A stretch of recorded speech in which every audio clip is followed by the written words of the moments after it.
Stojković. Izvolite. Vi kažete da ste samo jedan put videli ovaj sat i odmah ste ga zapamtili. Ne sam jedan put. 100 put sam ga vidio, gospođo sudija. Gde? Pa na Batatiku. Moj Batatika ima isti takav sat. Baš takav.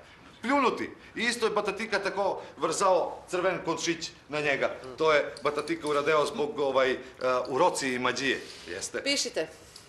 Zato mi pao u oči baš. Svedok Stojković, opomenut, izjavi. A da nije taj sat možda izgubio Batatika? Molim?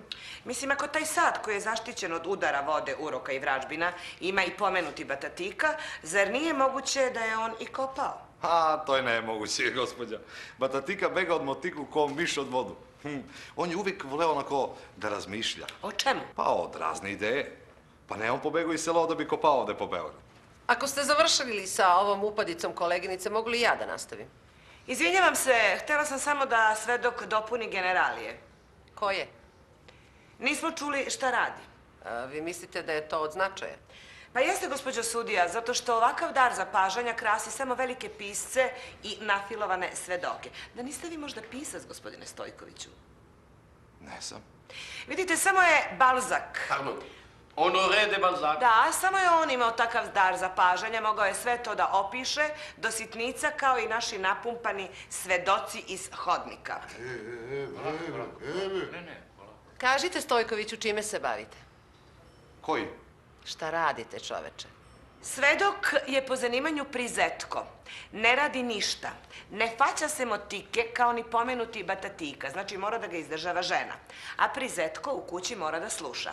Tasta da zove tato, taštu mamo, a na sudu da priča sve ono što mu mama i tata kažu. Što je čutiš, bre? Recite mi, molim vas, gospodine Stojkoviću, kakve pantalone danas ima moj klijent? Prtene, štofane ili svilene?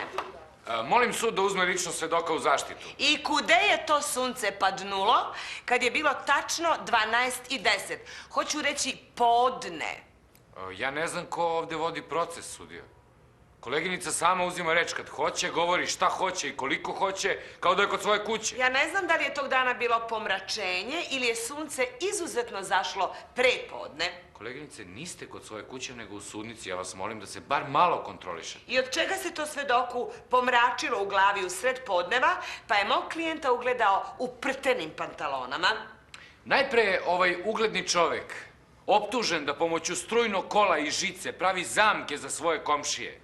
A onda je ovaj čestiti čovek nazvan lažovom i neradnikom. Pa molim vas, šta je to? Molim obe stranke da obuzdaju svoje punomoćnike i da sednu. Ja ću ovog mog da obuzdam, a ko će nju da obuzda?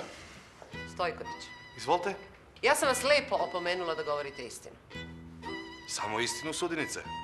Pa dobro, da li je bilo 12:10 ili je sunce zašlo? Ne može da bude i jedno i drugo. Pa za sunce ne sam baš siguran. Možda je palo i za oblak. Ali za tačno vreme i za sat, to sam siguran 100%. Znači 12:10. Jeste, pošto me u 12:15 udarila struja. A gde vas je udarilo? U noge i u glavu. Na kom mestu? Kore na plac. Samo što ode Gosim poskok, ja se uhvati za žicu i već do 12:30 sam bio zatrpan u zemlju do gušu. Tako da ovo za sat i za vreme je tačno. Ma ko te pita, bre, si bio zakopan? Ko te pita, mačo? Tišina, molim vas. Za koju žicu ste se uhvatili? Za ogradu. U Malme ubi. Interveniš i viš da se rasparu. Mir, rekla sam. Čija je to ograda? Pa od Gosimpaju. Ali ja sam kriv. Ja sam kriv. On je lepo nacrtao mrtvačku glavu i stavio ukrštene koske, nego se ja nešto zamislio i ćap, s gole ruke za žicu i jedva osta živ. Živ, ali skroz blesav. Što bre, tato?